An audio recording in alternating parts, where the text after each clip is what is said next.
Are you considering doing a remodel soon and you're not really sure what that process is going to look like? Well, let me kind of take you step by step through a remodel I did several years ago for some very close friends of mine, and they are going to weigh in on this as well.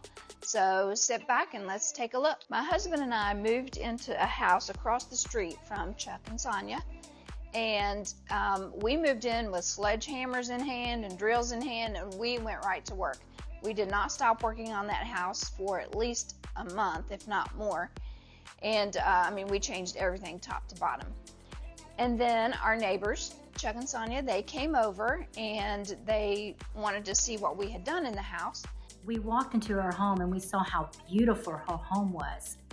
And she told us that she remodeled it her own, and the way she painted, the way she did all her woodwork, it was just beautiful. And we knew that we wanted something like that, but we didn't know where to start or what to do. After seeing what I had done in my house, they loved how that looked, and it started the wheels turning in their head, and they thought, it's time to update our home. So they asked me to put together a plan and see what we could come up with for their house. So I'll show you the 3D rendering as well as the final picture after we were finished, and you can see how close they are. And that really makes the project go much easier when you have that vision and you can see exactly what is going to happen and how to get there. It was an easy thought process to see how good that she did, and kind of the vision that she had for our house and what she showed us was just beautiful. So it was an easy choice for us.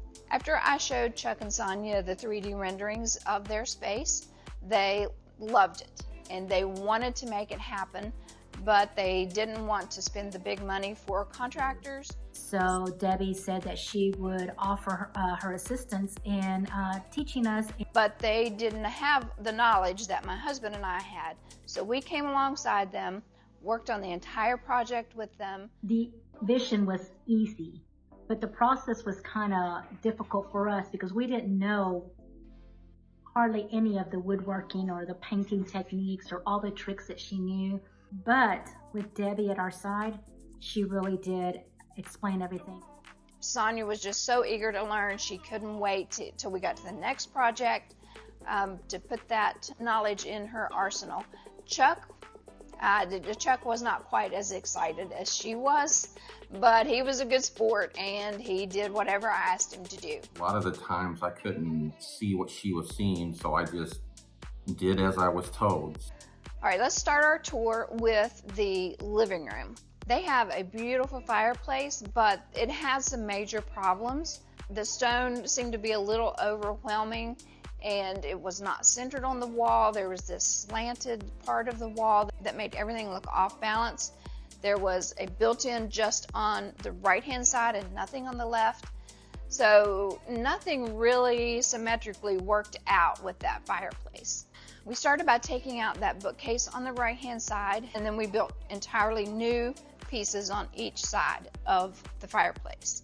We made some aged shiplap that I put in the back of those cabinets on the side, as well as the upper portion of the fireplace itself, to kind of tone down all that heavy stone.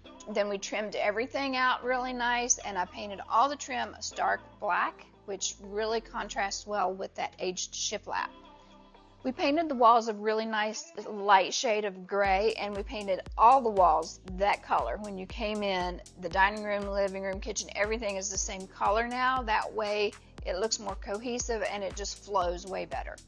We also painted that sloped part of the ceiling that gray color, and that way it didn't break up that space quite as bad, and you don't notice it nearly as much now that it's not the color of the ceiling. We also put new flooring throughout the entire house.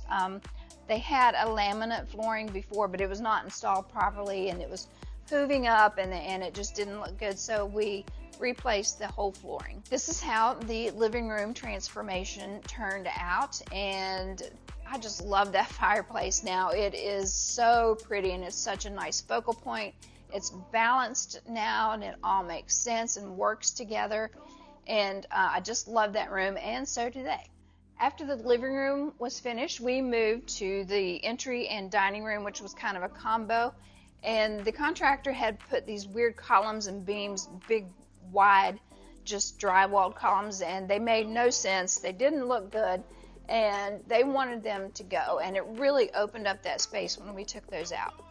So I came over with a sledgehammer and pry bar in hand, and we got to work. And yes, that is me on that ladder. I love demo work. To me, it is just a lot of fun because that's the beginning process of seeing my vision come to life. Chuck was not quite as eager and didn't enjoy it nearly as much as I did. Oh, heck no. The demo was hard work. Debbie throws a sledgehammer in my hand and has me go to town. I was beat. Once we got those columns down, which I was so glad to see those things go, we started working on the entry and the dining room. The entry, I did a photo wall. I told her that family to me was the most important thing ever. And she, if you can see behind me, she did a picture wall for us. And I literally cried when I saw it because that's my family. That was my joy. I always ask a lot of questions before I start even designing a job to know what my client likes, what they don't like, and what's really important to them, and then I make sure to inject that into the design. What is now the dining room, before we started, that was just kind of a catch-all room. They didn't use it as a dining room. They had no real dedicated meaning for that space. I carried that shiplap that we had made for the fireplace. I carried that into the dining room and put that on one wall as a focal wall. That's all we did in there besides paint, put up new lights. We found the secondhand table that we refinished and got some fabric covered chairs and new curtains, and brought in a few other decor pieces. And it is a truly beautiful space now. It is a dedicated dining room. Quick side note here, if you like this kind of content and appreciate it, maybe hit that like or subscribe button. I would appreciate it. Now let's get back to it. The final room that we tackled was the kitchen. Of course, kitchen is the heart of the home, so we wanted to make sure we got that right. There's about 2.5 to 3 feet above their cabinets of just empty dead space because they have such tall ceilings. So we built boxes to go up there above the cabinets, where we could put baskets and they could store things in them. Adding those really added to the height of the entire kitchen and filled up that void space up there that they just couldn't do anything with. Those cabinets had a white chalk paint on them, and it was a nightmare getting that stuff off. That stuff really sticks. And Chuck, he sanded for days and days. I'm telling you, I never ever want to see another sander in my life. I sanded for 3 days. It took me 3 months to get sand stuff out of my body. I would look out there every now and then at that table saw, and I could tell he was not the happiest camper, but he did what he was told, and I appreciated it. There was also a cupped trim on those doors, so we shaved that down and turned it into more of a shaker door. It was somewhat easy. I don't know if it was for Chuck or not. It was a good process. I probably never will pick up another sander in my life, but I have beautiful cabinets now because of it. Their kitchen also has a 2-tiered bar, I guess, but what was on top of that was just this little skinny, narrow board. They really couldn't do anything with that. There was not enough room to put anything on it. You couldn't eat at it or anything. So we took those off and put wider boards there so that now that can be used as a dining area or whatever you need. We put bar stools there, and it just makes a lot more sense. So we saved a lot of money by not replacing the cabinets. All we did was add little boxes at the top, trim them out, and repaint everything the same color. And it made a huge impact for very little money. After we got the majority of the structural work done, I kicked Chuck and Sonia out, and they went on a little trip. While they were gone, that's when I really came in, put in all the final touches, worked on the final details, and brought in all of the decor and really dressed it up. And now the only thing left to do is for them to come home and have the big reveal. We had went to Nashville to do a little trip, was when we had our final reveal.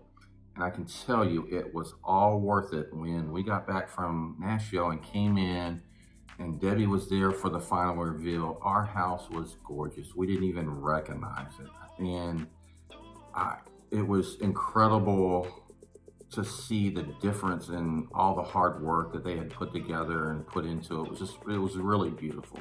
As a designer, you always have this little bit of fear that they're going to come in and see it and hate it and not like it at all. The reveal was just like one of those shows where you know, everybody's moved the bus and all that, and it was literally, it was beautiful. We loved it.